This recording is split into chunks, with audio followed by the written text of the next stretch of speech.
Smile at us, pay us, pass us, but do not quite forget. For we are the people of England that never have spoken yet. There is many a fat farmer that drinks less cheerfully. There is many a free French peasant who is richer and sadder than we. There are no folk in the whole world so helpless or so wise. There is hunger in our bellies, there is laughter in our eyes. You laugh at us and love us. Both mugs and eyes are wet. Only you do not know us, for we have not spoken yet. We hear men speaking for us of new laws strong and sweet, yet is there no man speaketh as we speak in the street. It may be we shall rise the last as Frenchmen rose the first, our wrath come after Russia's wrath, and our wrath be the worst. It may be we are meant to mark with our riot and our rest God's scorn for all men governing. It may be beer is best, but we are the people of England, and we have not spoken yet. Smile at us, pay us, pass us, but do not quite forget. On July the 10th, the countryside arrived at the heart of the capital. From all corners of the nation, over 110,000 people gathered in Hyde Park to stand witness to their beliefs and way of life. Ploughmen, plumbers, politicians, farmers, ferretmen, farriers, builders, bakers, and probably a few candlestick makers asked people to heed their voice. This then is the story of July 10th, the day when the countryside decided that the time had come to substitute understanding for ignorance, tolerance for prejudice, and plain common sense for political correctness. My name is Robin Hanbury Tennyson, and I'm Chief Executive of the Countryside Alliance, which has organized today's rally. Welcome to the rally.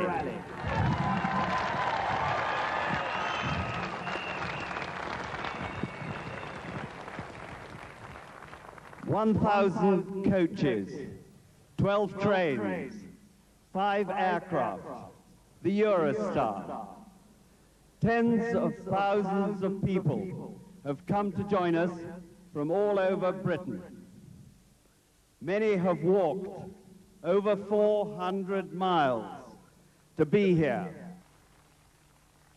I don't need to tell you that they have caught the imagination of Britain. These brave marchers have awakened the countryside. Welcome to Hyde Park. But it's the largest gathering ever of country supporters in Britain in one place.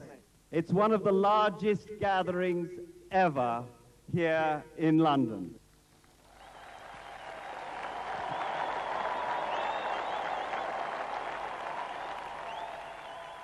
From Scotland, the Lake District, Cornwall and Wales, 5 sets of corps marchers set forth to carry their case to the great gathering in Hyde Park and make the voices of their communities heard. Up in the Lakes on June the 14th, almost a month before the rally, countryside supporters gathered at Calderbeck, where John Peel lies buried. This was the first march to get underway, and carried with it the blessing of another important strand of rural life. And so today we welcome these travellers who are journeying to London, and we wish them good luck and a safe journey and a safe return.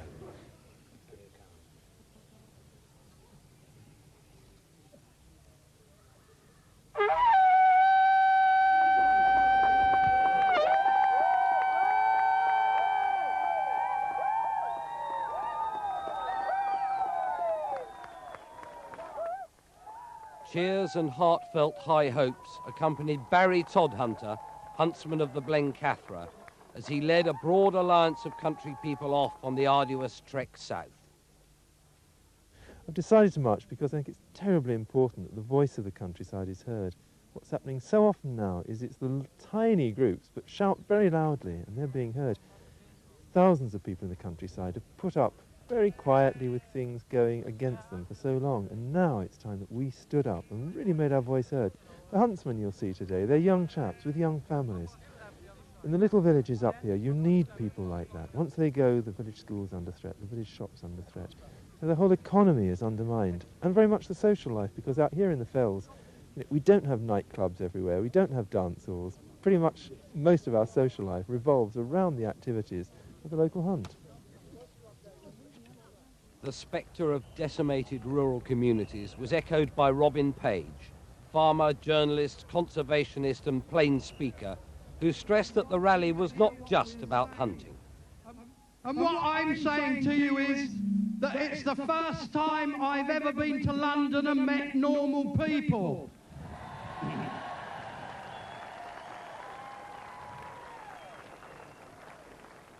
And I have to say that as somebody who doesn't hunt, shoot or fish, it's a real privilege to be with you, because we're fighting for the whole countryside, and we're fighting for the right of country people to decide their own futures, their own sports, and what they do with their own time and money.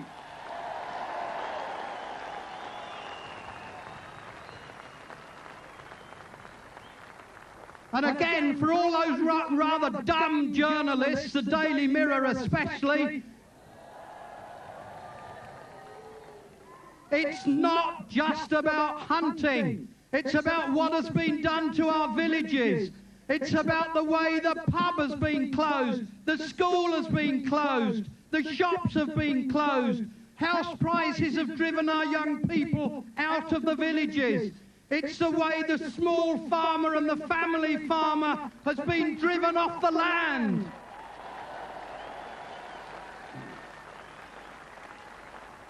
And the other thing that this rally isn't, it's not anti-Labour. Because if you read the Labour Party manifesto, if they believe what they write, they should be on our side.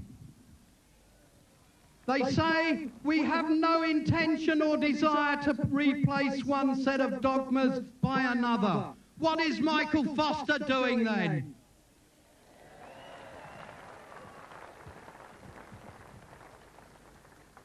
Tony Blair says, I want above all to govern in a way that brings our country together. What's he listening to Michael Foster for then? He says, I want a Britain in which we all feel part of. I will tell him now, we don't feel part of Britain. We feel a minority that is being attacked and being discriminated against. And it's time for that to stop.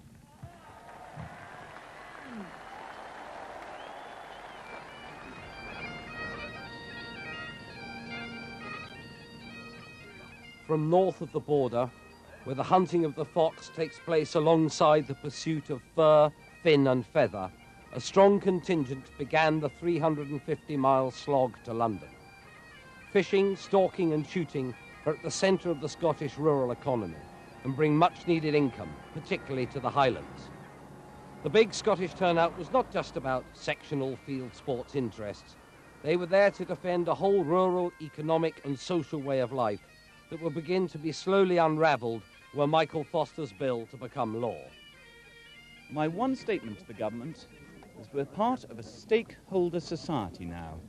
Remember that while the countryside is here to be enjoyed by everybody, that's from the town and from the country, the people with the biggest stake in the countryside are those that live, work and look after it, and I implore the government to listen to their voice. A noted March supporter was former Liberal leader David Steele.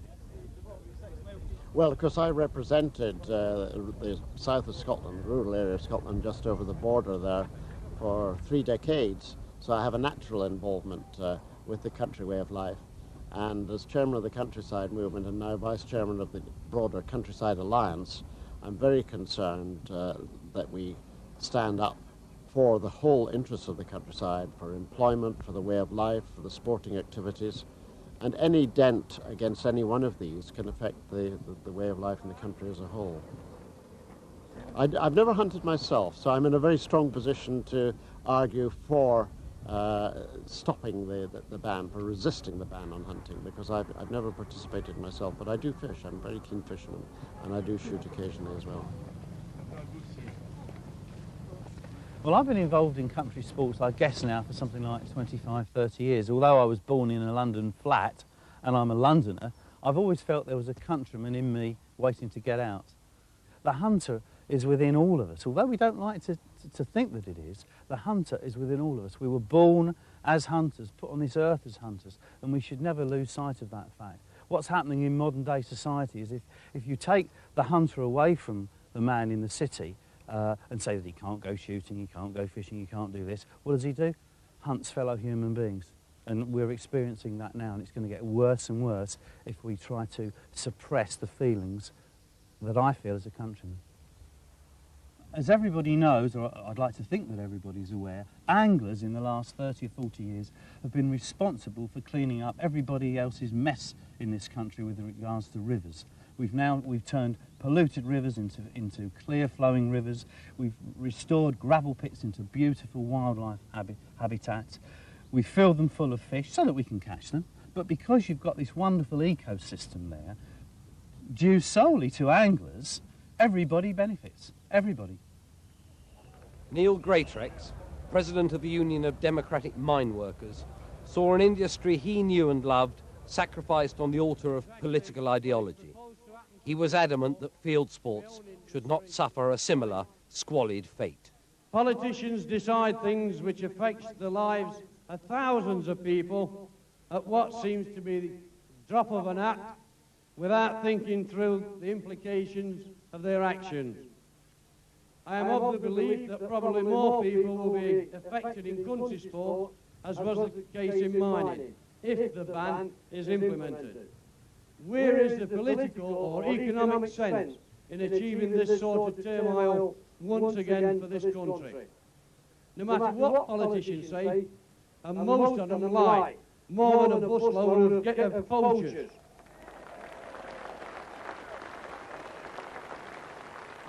Politicians, when they need our votes, they listen to us.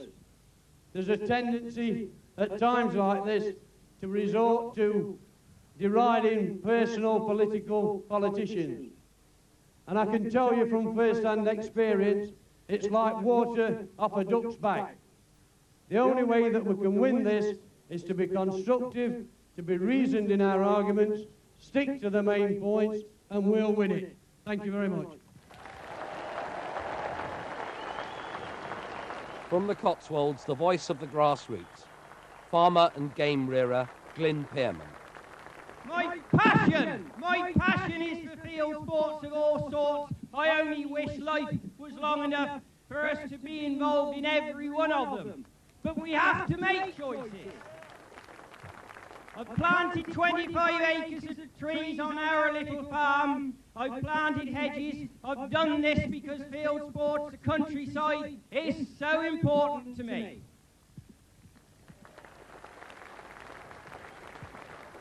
Now then, foxes. I know a bit about foxes. I don't know a man who does. I know about foxes. I've had to live with them for the last 30-odd years since I've been rearing pheasants. Now, the destruction caused by foxes is beyond the imagination of people that haven't actually lived with them. I've lived with them, I've slept with the things. I've got to tell you, though, I don't want to see foxes exterminated. I've got to control them, and the last thing I want to see is them all disappear.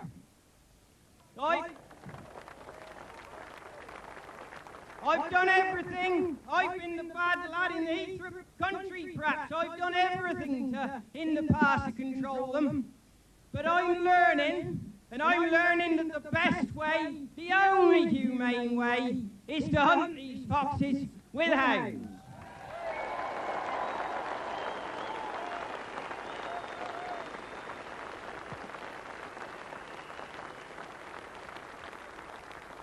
If I've got a litter on the farm, I've got two choices. If they're threatening me, I've either got to shoot every single one of them because there's no way I can disperse them, or I get the Heathrow pounds in, and one or two may be killed and the rest will be dispersed, and that's what I want to see. I don't want to kill them all. In the far west, before St Michael's Mount, Robin Hanbury Tennyson voices his fears about the widening gulf between urban and rural life. Well, the significance of the rally is to bring to the government and the urban populations notice the fact that there are a lot of decent people living in the countryside who are very worried about urban legislation, which doesn't recognize the things that go on in the countryside and how we manage the countryside best. If you want to know what the marches are for, that is a separate initiative which is hugely welcome, because it means that people are coming from all over the country in extraordinary numbers. I am astonished by the numbers that are coming to bring this message on foot in the traditional way that it's always been done in Britain, to let people know that they care, and in the centre of government in London, about what's happening in the countryside. When we planned the rally originally in 8 months ago, in November last year, we had no idea that it was going to grow the way it has. And it has been so inspiring to see these marchers setting off from all over Britain to come and join us on the 10th of July in London. And today, here in Cornwall, as the march starts, the far west of Cornwall, I am particularly proud because I've lived and farmed on Bodmin Moor for nearly 40 years. And to see Cornwall setting out en masse like this, marching to London, as traditionally the Cornish have always when they've had a problem, is very heartwarming and very moving. And I just hope they listen when they get there. The march on London echoed the ancient Cornish practice of carrying the battle to the capital. But it is the modern threat to hunting that Western organiser David Latham sees as the thin end of the wedge.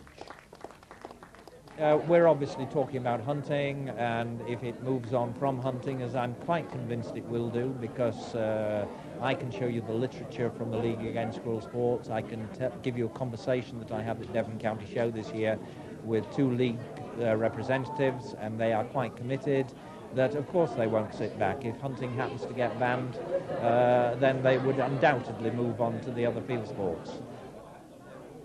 The racing world was well represented at the rally, and I tracked down John Oaksey.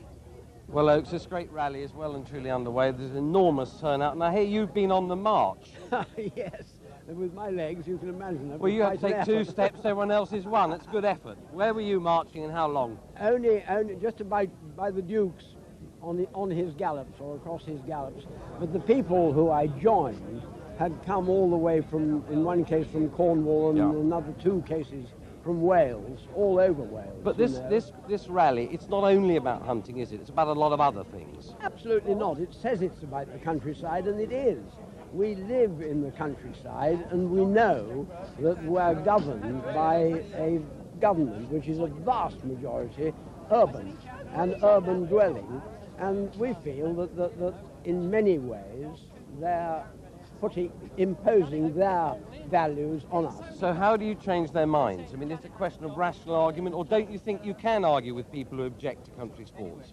It's very difficult indeed, particularly if you talk with a toffee-nosed voice like me. But you're not a toffee-nosed voice, murderous, bloodthirsty character, are you? You're avuncular Oaksey, yet you're passionate about this. I'm passionate about it, and I'm certainly not murderous.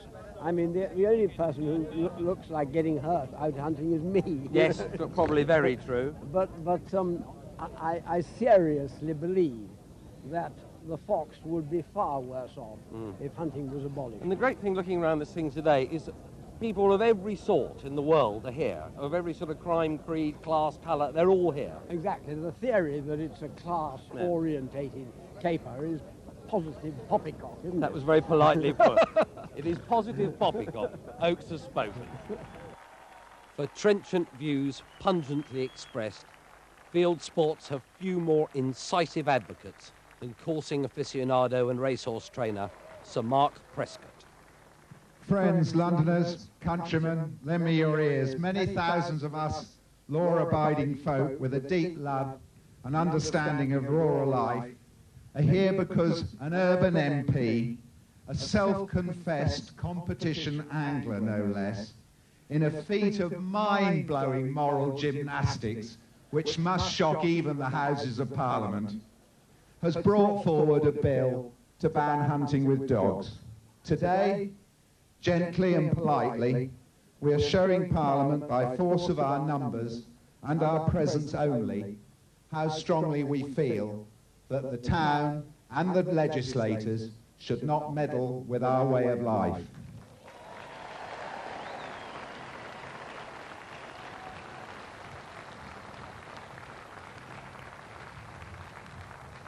Two years ago, there was a vintage piece of television which I hope you saw. Jeremy Paxman questioned Mr. McFall, the last MP, to bring up such a bill. He asked him about the absurdity of a bill which made it legal for your dog to chase a rabbit, but illegal for it to chase a hare. Up on the screen flashed a picture of a hare and a rabbit. Now, there's probably not one person here who couldn't have told Mr. McFall the difference between the two. Mr. McFall, said Paxman, pointing to the screen, which is a rabbit, which is a hare. There was complete silence. Paxman tried again, which is a rabbit, which is a hare. More silence. How the hell my bloody dog's supposed to know, said Paxman.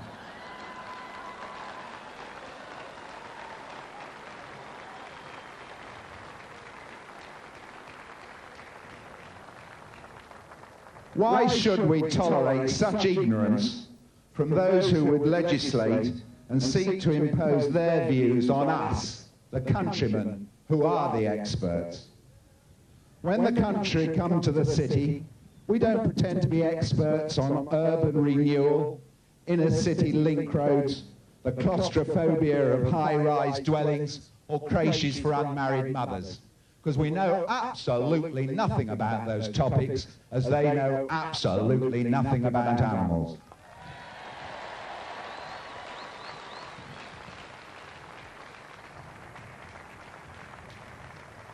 The countryside belongs to everyone, but the countrymen, that's us, we're the custodians.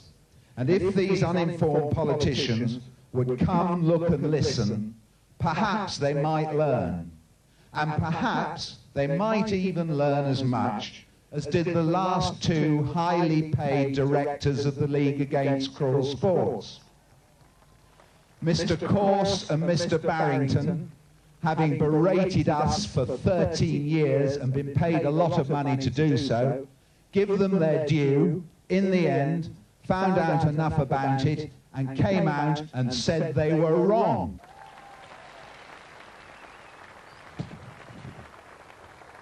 We may be the natural allies of peace and goodwill and law-abiding people at the moment, and we'd very much like to stay that way. But if it's a battle Parliament wants, it's a battle it can have.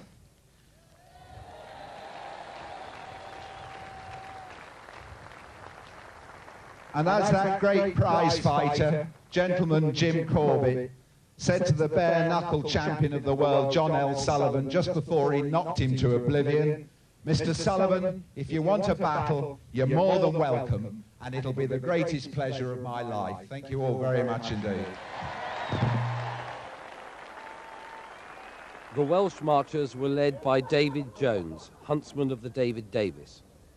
Forget feeble stereotypes of toffs out for a day's sport. As David Jones points out, in Wales the issues are rather more stark. Well, hunting is very important in Wales because without it, the farming community would never survive.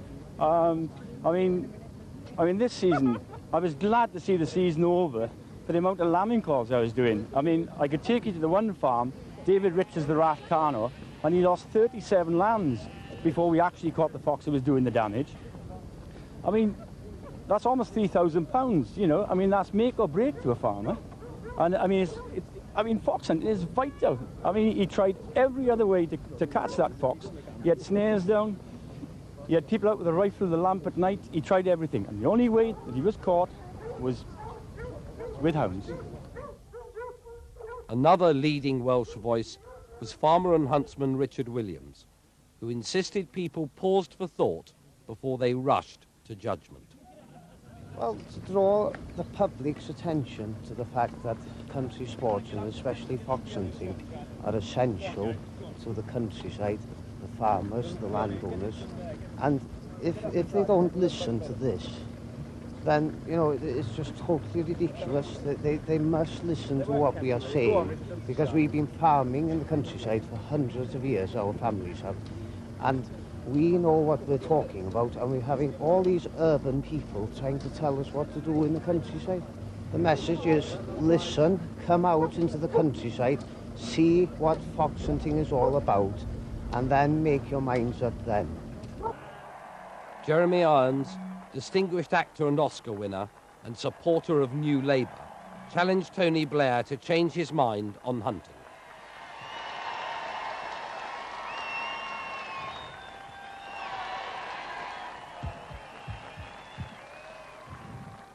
Ladies and gentlemen, welcome. You're wonderful to come here. You're wonderful to take the day off.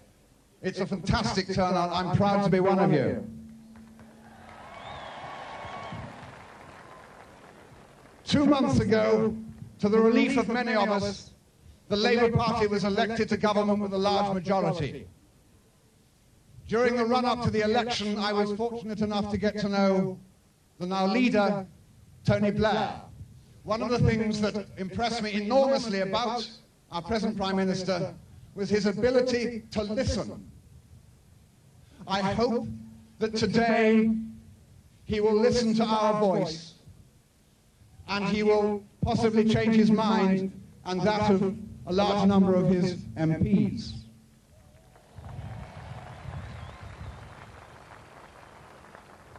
For during their term of office, they will be voting on many things that affect the countryside. Many of us here today make our living in the countryside, and by how we live and how our ancestors lived, we have made the countryside what it is today.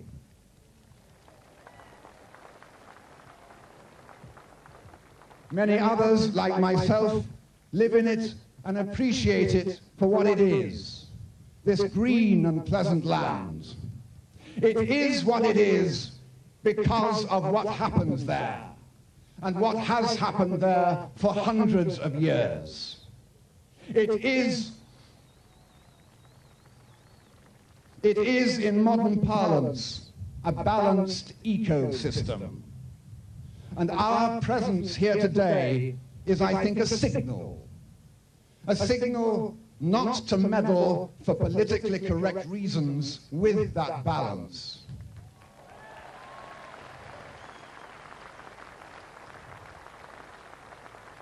A signal that the voice of rural England will be heard.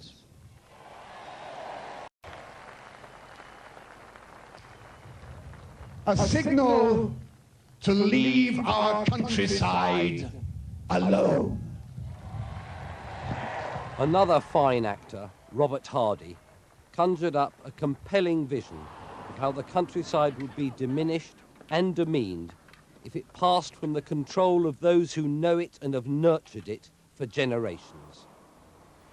I think that the banning of country sports would have many, many different effects, some swift, some slower, on the countryside itself, which would be recognized quickly and slowly by particularly those of the urban population who like to come out and enjoy the countryside. If the management of nature and the natural balances and the natural laws were put in the hands of committees and the fox police, who would presumably take the place of the hounds and hunters of the fox, to control it, because foxes have to be controlled, or there wouldn't be a hen, there wouldn't be a duck or a goose left in the country, because they're great depredators and very skilled and very indulgent, because they will get into a run and kill whatever they see.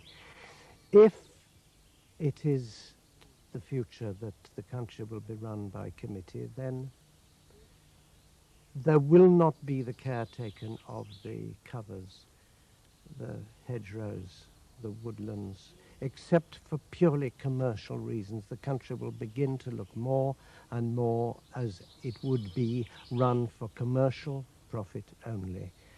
The ancient, the very ancient, many centuries, millennia old balance between man and nature and man's careful holding of the balance between culling, destroying and breeding will be lost forever. And prohibition, as we know from other parts of the world, is a very difficult thing to unprohibit. Dr. Nick Fox, biologist and falconer, said science should acknowledge that animal welfare is far from the sole issue. Now, the National Trust has used science in the Bateson report as a lever to ban stag hunting on welfare grounds. It's aiming to produce a sanitised version of Britain. It prefers our historical heritage to our living heritage. But I'm a scientist as well. Welfare is not the only issue, and deer are not the only species. We must look at all the welfare issues, not just of individual animals. We also have to look at the welfare of populations, the welfare of habitats which so many of us manage, and we have to look at the welfare of the rural economy. We can't just look at one species, we have to look at all species. That applies not just to deer, not just to foxes or mink, but to the things such as water voles that they're affected by mink, and yes, to things like rats and mice in the cities. People are happy to poison and trap rats in the cities, but they're not happy about things going on in the countryside.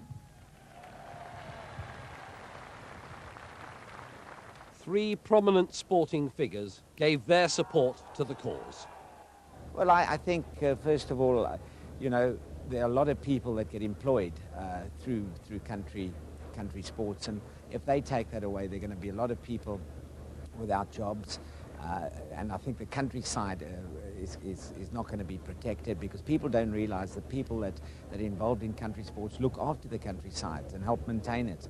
And if that goes, the countryside's going to get a waste. Who's going to look after the countryside? And I think the people that are doing it at the moment do a fantastic job, and it'll be a great shame if it gets taken away. So I want to make sure it doesn't get taken away. I have a personal message that I would like to pass on to the decision makers. There are enormous problems in society today. Problems of young people, problems of education, problems of drugs, if you like, problems in Ireland, political problems of all kinds. And I do think we really want a unified country in order to begin the process, once again that is, of solving most of those problems. And it does seem to me the height of ridiculousness that a small section of the community should be so incensed by a sport and an activity which has been going on for hundreds of years in this country. And it seems so idiotic, quite honestly. Half the problem, I think, is that there are too many people coming from the cities and telling the people in the country how to run things.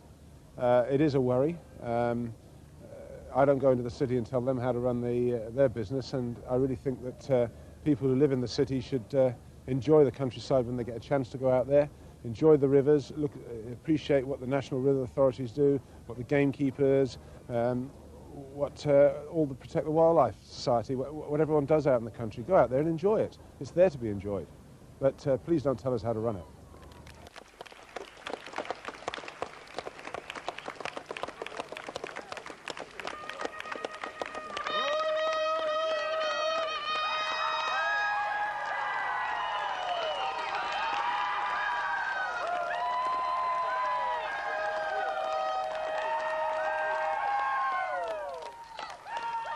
Few added more weight to the argument than countryman and writer Willie Poole.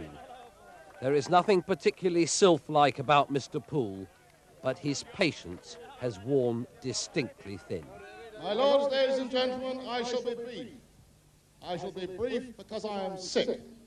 I am pig sick of people interfering with my life. I am pig sick. I am pig sick of ignorant townspeople telling me what to do. I am pig sick of weirds with beards of both sexes insulting, abusing, and assaulting me.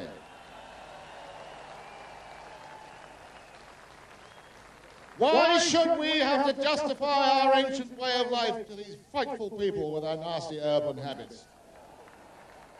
Why should we put up with them bringing their nasty habits into the countryside? Our countryside, where we work and live. Why should people come and live in the country and immediately set about telling us how the countryside should be? And what have we done about it? What have we done about it? I'll tell you, absolutely bugger all. For far too long we've listened to the voices with the weasel words who told us to be nice and patient and gentle, not to hit back, not to answer back. Well, we have become doormats. And we all know what happens to doormats. These ignorant people have wiped their feet on us, and what have we done about it? Absolutely bugger all! Well, I say to you, I have had enough. I will put up with it no longer.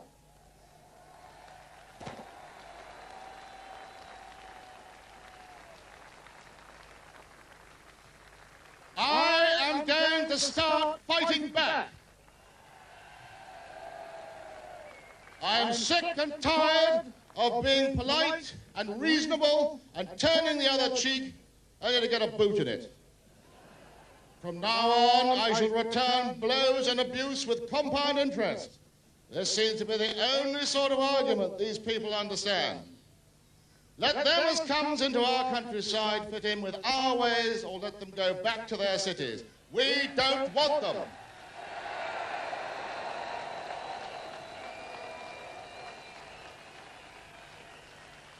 I am proud of our country way of life, of farming and field sports, and it's time that we, all of us, got up off our backsides and fought for the way of life we believe in.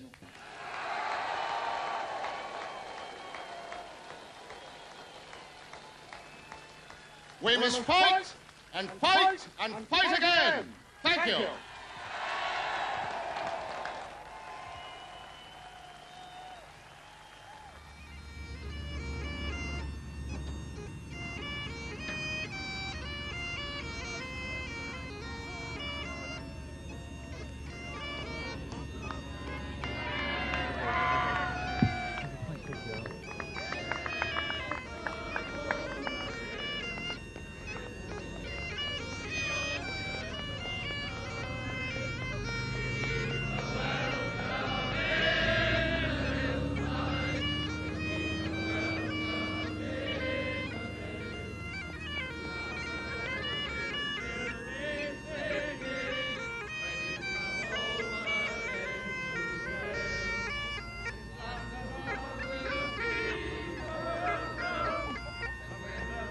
On the eve of the rally, the corps marchers, the men and women who had traced their long paths the length and breadth of the country, met together at a farm in Buckinghamshire, an emotional moment as they approached the end of a unique venture.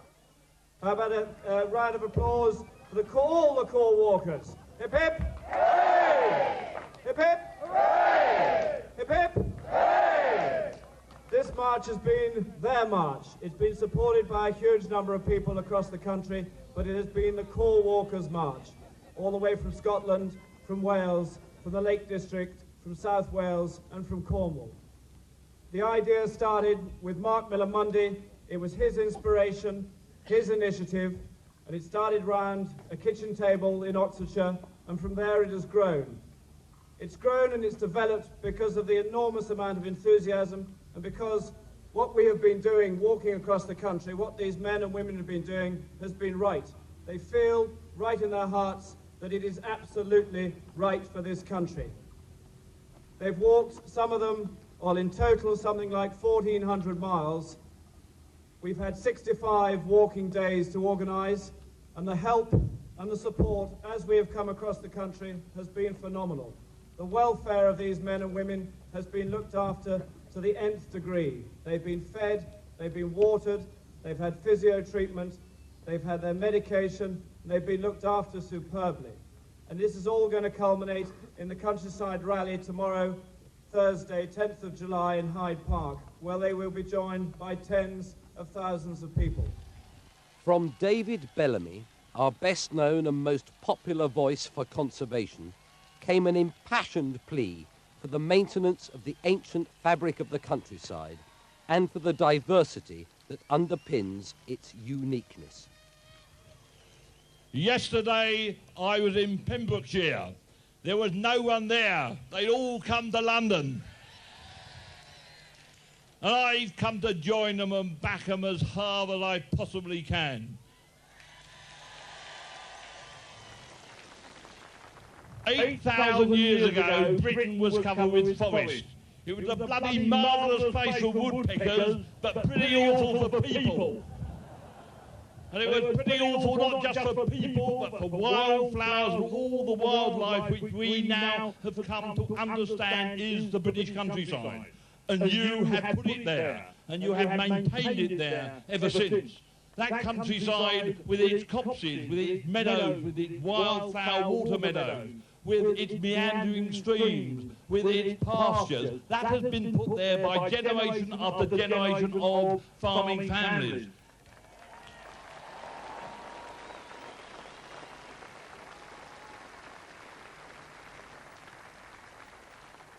Now, I was born here, I'm an East Ender, not one of these plastic ones you see on the bloody telly these days, but a real one. And in those days, 3 trains used to come in every day from East Anglia bringing game.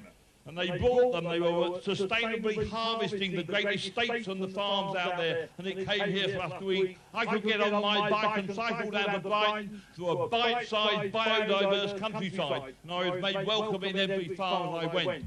Now what do I see? The whole of the British Isles has been turned into a factory in which wildlife really has no place. And if you fly across the British Isles, you can see where there are meandering streams, where there are hedgerows, where there are woodlots, and where there are field sports. Now I think you're bloody cruel. I couldn't do it myself, but I'm very glad you're there doing it.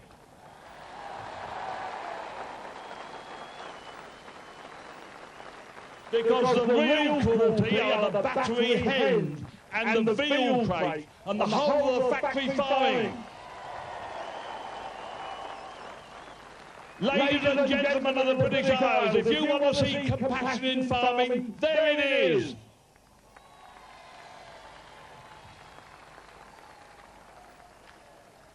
Now please, Mr. Blair, as you think about the fact that back the labourers in the field and keep this countryside biodiverse and sustainable. Welcome your marchers. The long march has just begun.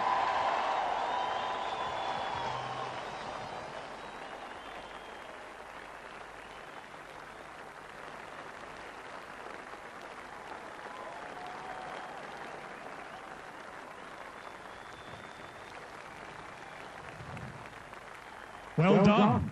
Bloody hell, there's a lot of you. Good afternoon, ladies and gentlemen, and welcome to London. Thank you for coming. Would you welcome, please, marchers who've walked as far as 450 miles, marchers who met last night in Buckinghamshire and have marched down today. But would you really show your appreciation as loud and as long as you possibly can now, ladies and gentlemen?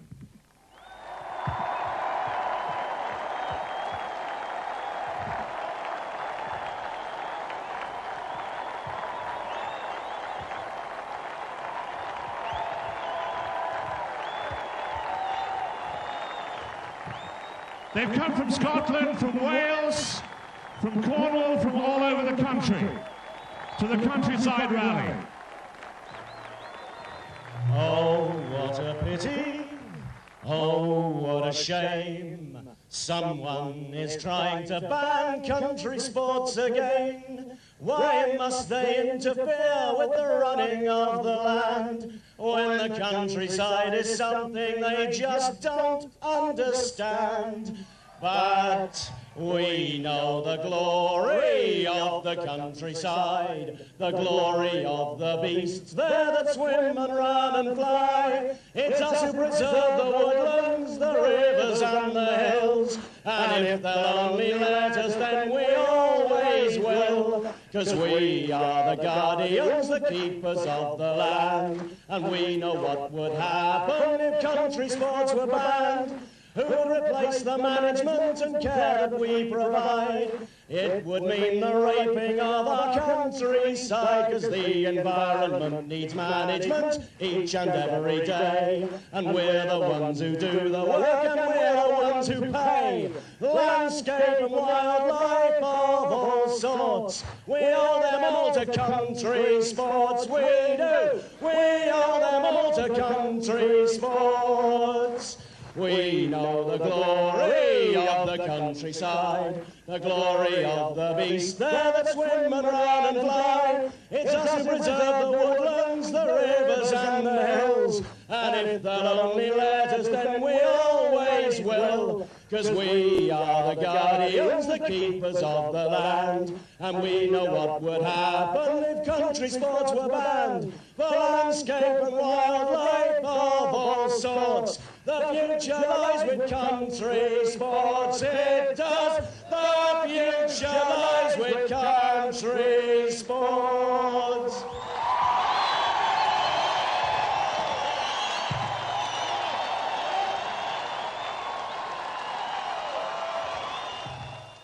Model and actress Paula Hamilton called for minds to be opened and explained how she had changed her views.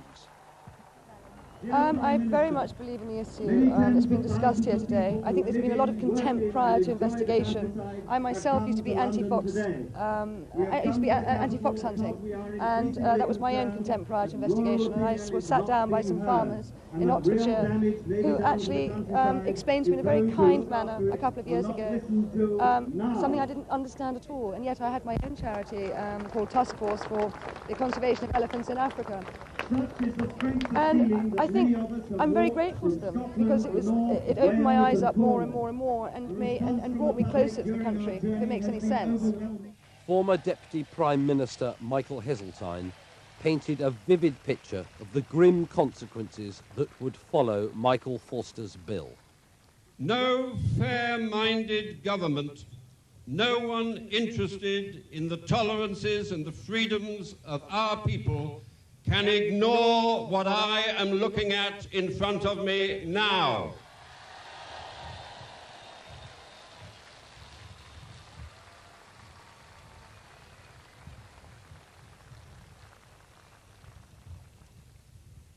And I say to those who have given so much time and energy to make this possible, you have this day done more for the voice of the countryside than any event of which I have any memory or knowledge, and we thank you for that.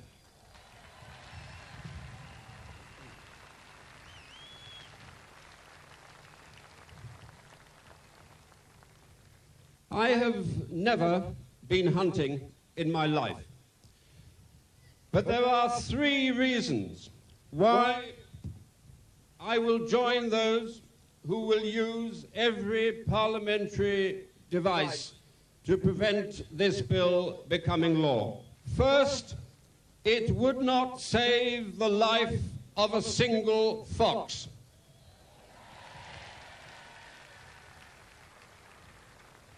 It would simply force farmers to find other ways to contain them. Second,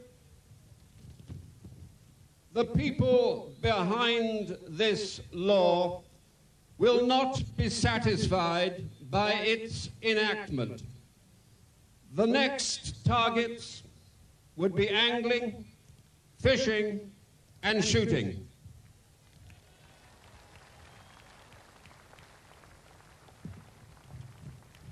They will move relentlessly through one country sport after another.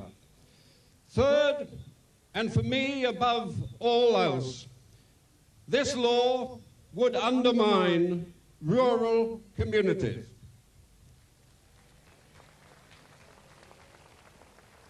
It would damage already fragile economies. It would destroy people's jobs. It would force the unnecessary death of countless horses and hounds. And it would do incalculable and unpredictable damage to the quality of the rural environment.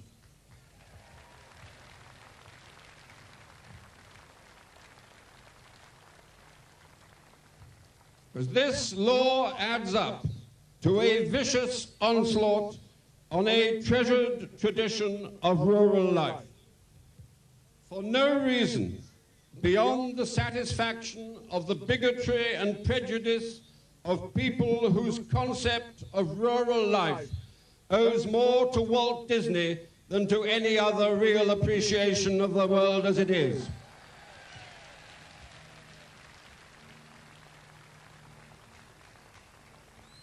So let me expand on those three reasons. It would not save the life of a single fox, because everyone who knows anything or cares or has a concern for the countryside or for the farming community knows that foxes are wanton and indiscriminate killers of lambs and chickens. Farmers would rightly protect their herds and flocks. They would simply find other ways of containing foxes, and all the options are worse from the fox's point of view.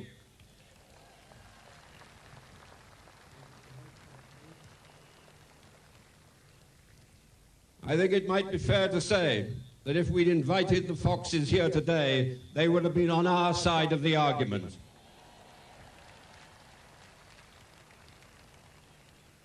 Because the fact is, at one extreme, if we saw the elimination of all foxes, that would serve no conceivable conservation purpose. For hunting preserves a balance. It encourages conservation. If hunting continues, foxes continue. I don't want to see vixens and whole litters of cubs gassed. Nor do I want to find half-dead foxes suffering from gangrene because of a half-aimed bullet. And I have a deep distrust of those who live in towns seeking to impose a bogus morality on those of us who live in and love country life.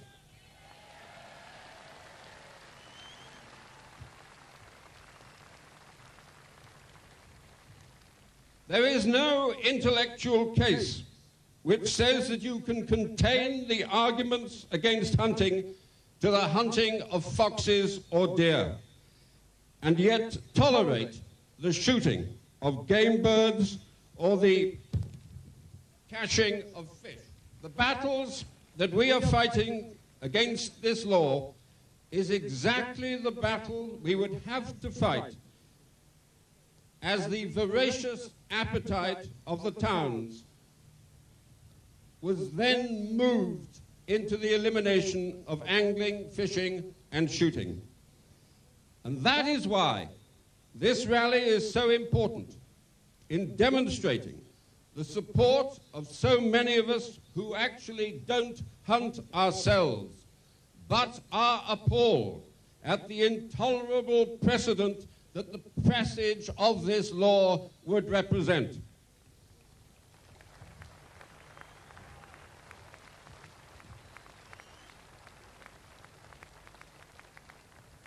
I attach even more weight to my third reason.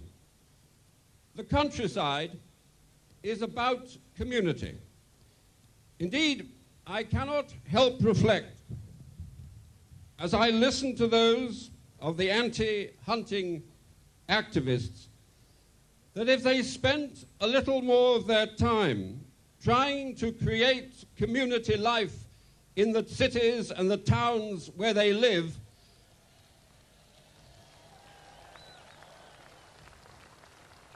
they might have a greater concern for the success that we in the countryside have made of creating real communities there.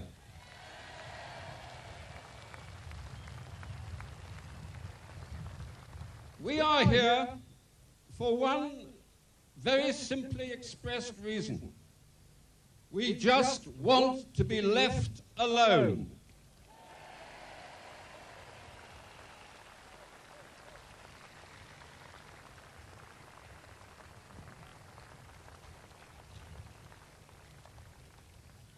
We are here not to impose politically correct attitudes on a reluctant society. We are here to protect our right to live in one of the world's finest societies and to enjoy the privileges that that allows us. We are against this law. We shall in Parliament oppose it at every stage, and we shall do it in the name of every one of you.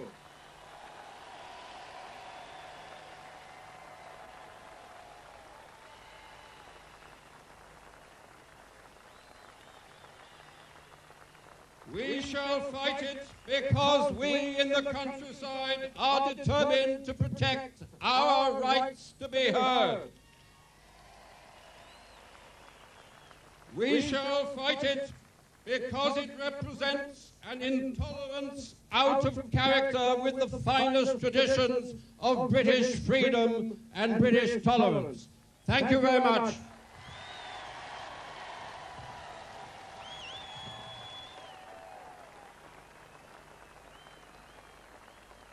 Ladies and gentlemen, as you know, there are really two reasons for us all to be here. First of all, to get you all here and thank you for accepting the invitation and for turning up on time and looking so good.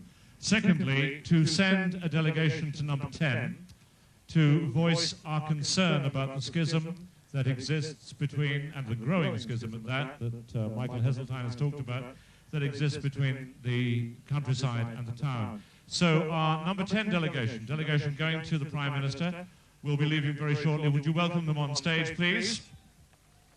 Suitably dressed.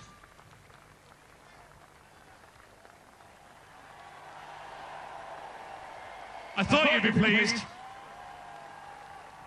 There are a few more, hang on a second, but they're a bit shy and retiring at the moment. Here they come. Yep.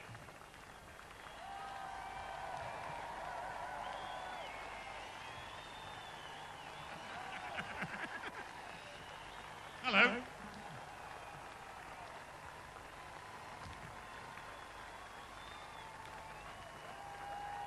Oh, okay. Is that the lot? Wonderful. A round of applause, please, for these people. David, of course. Oh, there's more. Actually, there are a lot more, so would you give a big round of applause, please? We'll get everybody on, hands included.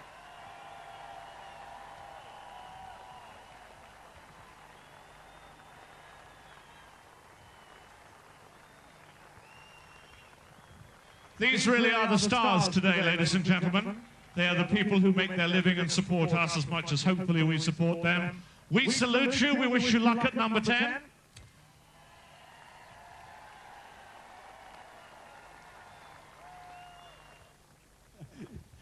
Ladies and gentlemen, this is the text of the letter the delegation is taking to Downing Street on your behalf, on behalf of the countryside. Dear Prime Minister, many tens of thousands of people who live in, work in, and enjoy the countryside have come to London today. We have come to the capital because we are increasingly concerned that rural opinion is not being heard, and that real damage may be done to the countryside if those who look after it are not listened to now.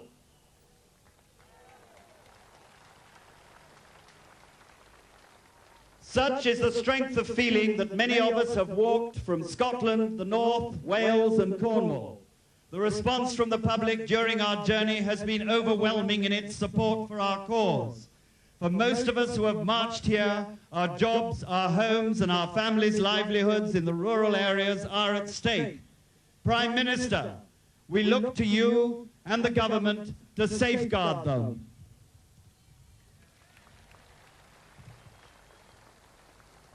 Many people have had to stay at home to look after their animals, but would have wanted also to have had their say. As the numbers in Hyde Park today show, the countryside is more united than ever, and those who endeavour to divide us will not succeed. Please listen to what we have to say.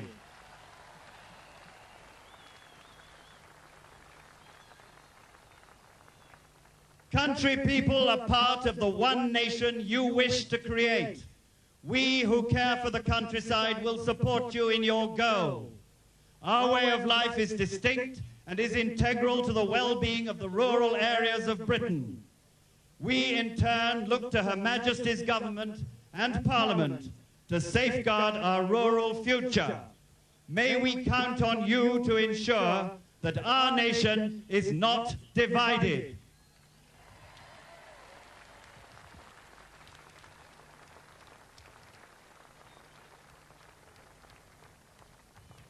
I would ask you, please, to clear your throats. It's a difficult process. You're packed in Hyde Park today. And send this delegation off with a real earful. Would you say, listen to us 10 times, please? Listen!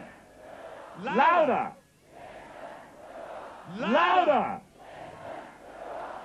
Louder! 3 more times. Listen to us! Thank you, ladies and gentlemen. Send the number 10 delegation on their way.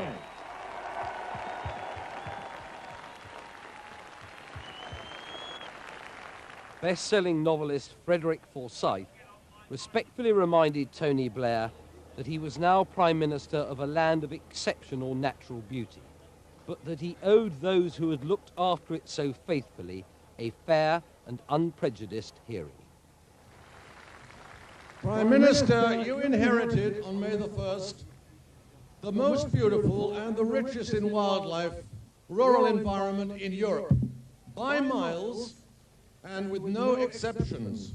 That would not and could not be so if it was inhabited by thoughtless and random killers. It is so because for 300 years it has been loved and nurtured and conserved and looked after, and it still is.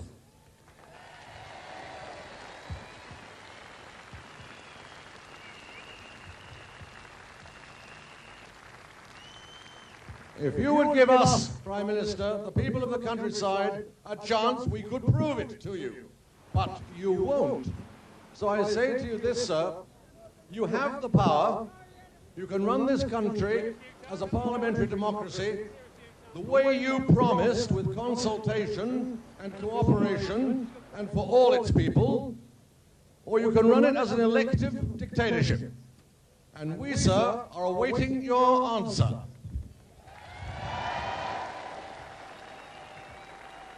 John Fretwell, leader of the Union of Country Workers, stressed the enormity of the united effort to persuade.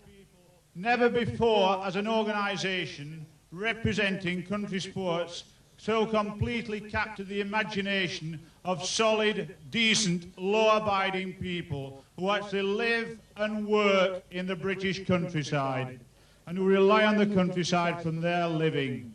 Our members come from all across the board, from hunting, shooting and fishing, and we're all pulling together.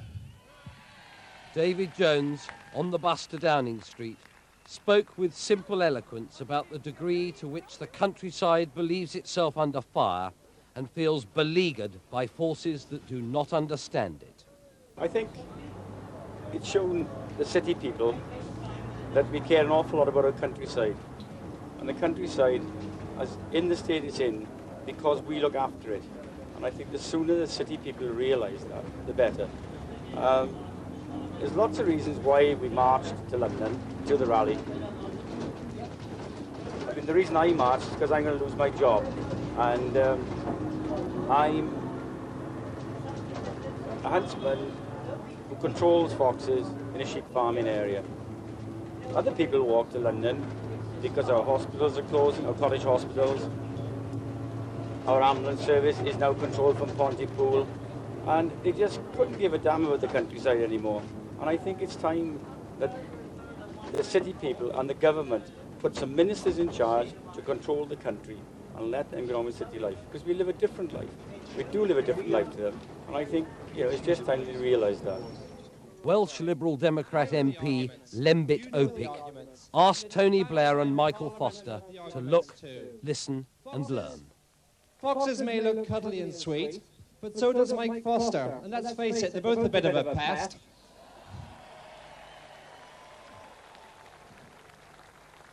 Mr. Foster, look around. This is a message to you from the British countryside. Tony Blair, look around. Ask yourself, are you so sure you're right? Why have over 100,000 people come to London today if you are so very right? Let us be clear about this. This rally today has brought the voice of the country to London. We haven't come here to dictate the urban way of life. We've just come to be heard. Is that so much to ask?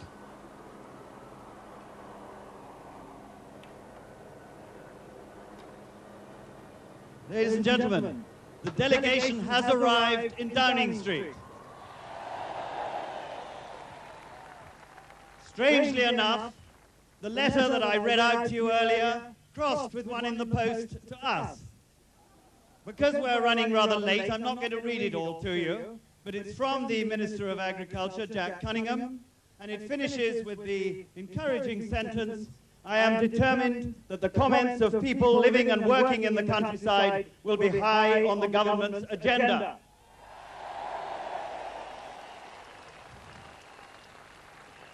The keynote speech of the day struck the most resonant chords. Labour peer Anne Malalieu combined passion with reason, lyricism with plain dealing. Speaking from both heart and head, hers was a stirring single voice, enunciating the hopes, the fears and beliefs of over 110,000 souls gathered in Hyde Park. By listening to her, you indeed listen to us and hear the authentic voice of the countryside. We have come here for one reason. We cannot and will not stand by in silence and watch our countryside, our communities, and our way of life destroyed forever by misguided urban political correctness.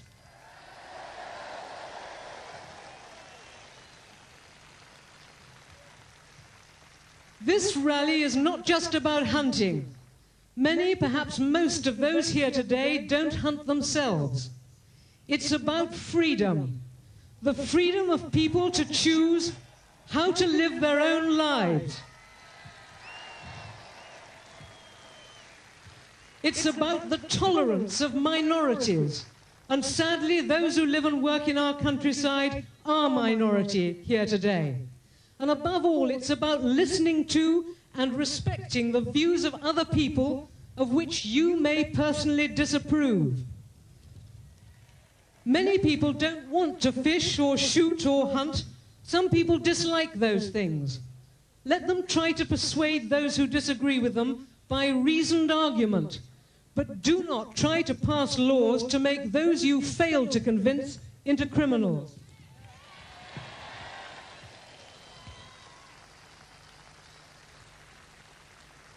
Many of you spend your lives living and working with animals. You see birth and death at close quarters.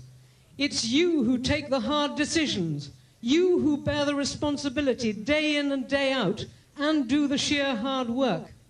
It's an irony that this rally, composed as it is of people who know, love and live among animals, should be the target of abuse and vilification from those who claim to love animals but seldom have any practical knowledge or direct responsibility for caring for them. the irresponsible seem to feel free and qualified to tell the responsible that they are, and I quote, barbaric sadists and perverts. Well, there are an awful lot of sadists and perverts in front of me at the moment. The simple truth is, as we know, that those who hunt and shoot and fish and rear animals for food care greatly for them and probably understand them better than those who regard them sentimentally as quasi-human beings.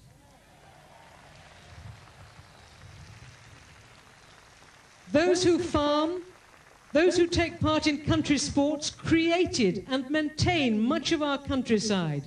They have preserved our wild things and our wild places, and they've been doing so from long before conservation became a fashionable concept. Without people like those here, many of our wild animals simply wouldn't exist today.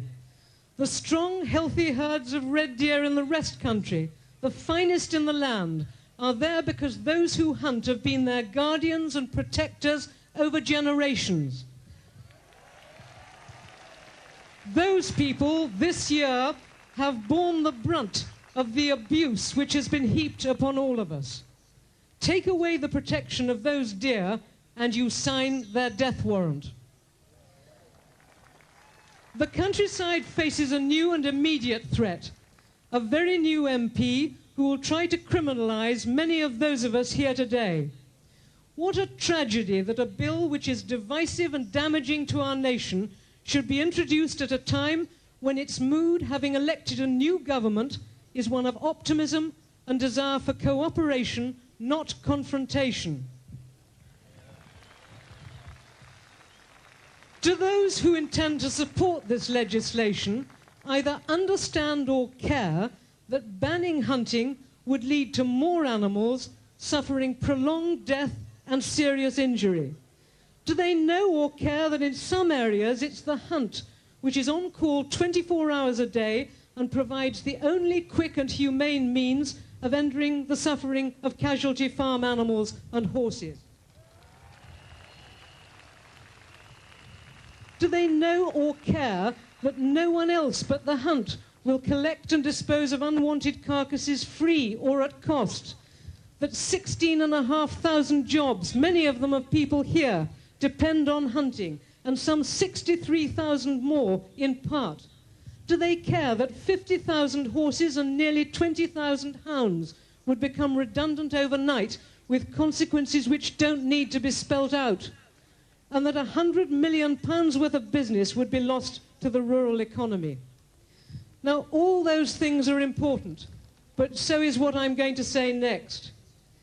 Hunting is often described as a sport, but to those of us who have heard the music of the hounds and love it, it is far more than that. Hunting is our music. It is our poetry. It is our art. It is our pleasure. It's where many of our best friendships are made.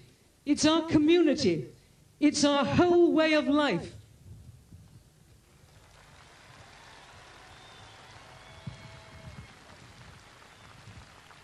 We will fight for those things with all the strength and dedication that we possess because we love them.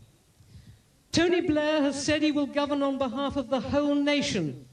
That is what we want. Those here today come from every political party and none. The Prime Minister sadly expressed his personal view about these matters yesterday, but he's entitled, of course, to his personal view. Our government has not given support to this pernicious bill, and we hope that it will never do so.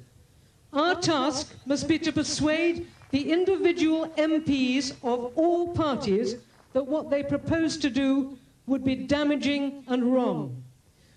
We don't want this fight. It's not of our making. We don't want conflict between town and country. We don't want a nation divided. We want others to share and enjoy the countryside with us.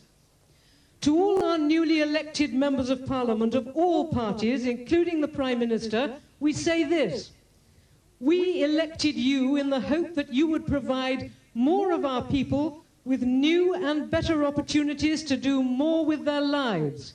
We did not elect you to lecture us on morality, or to criminalize hundreds of thousands of decent, law-abiding people. Tonight, this park will empty. We will all of us be making our way home to all parts of our nation. We'll go back to care for the animals and the countryside and its wildlife, of which we have been the guardians for generations. Don't forget us or what we have done today, because we have made history. The countryside has come to London to speak out for freedom. And many from the towns and cities who understand our fears have stood here with us today. Today, our voice has been one of calm reason. But make no mistake, the countryside is angry.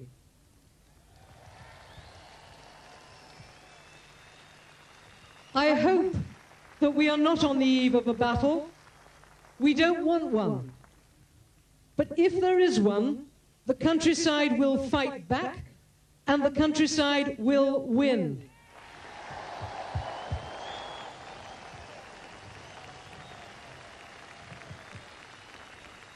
To all those of you who have just given part of your lives to be here in Hyde Park, and particularly to those who have marched from all ends of our country, the best words that I can end with are those of another countryman, our greatest writer, addressing a minority on the eve of another battle, which was won against all the odds.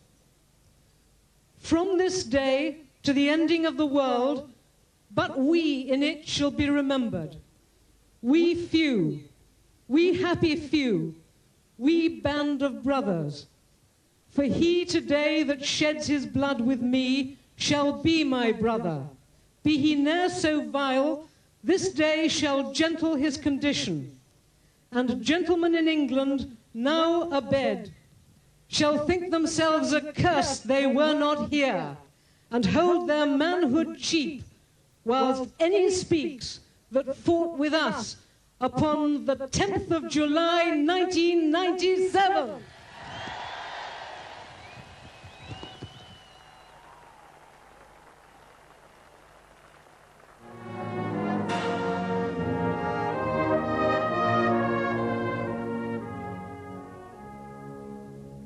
And did those feet in ancient time walk upon England's mountain green?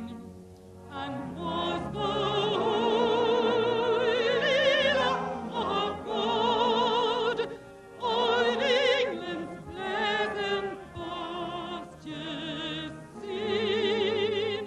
And did the continents divine shine forth upon our clouded hills? And was Jerusalem built here upon those dark satanic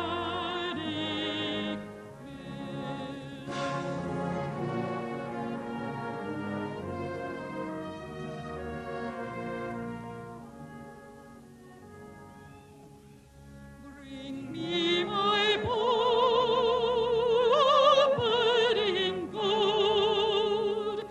Bring me my arrow of desire.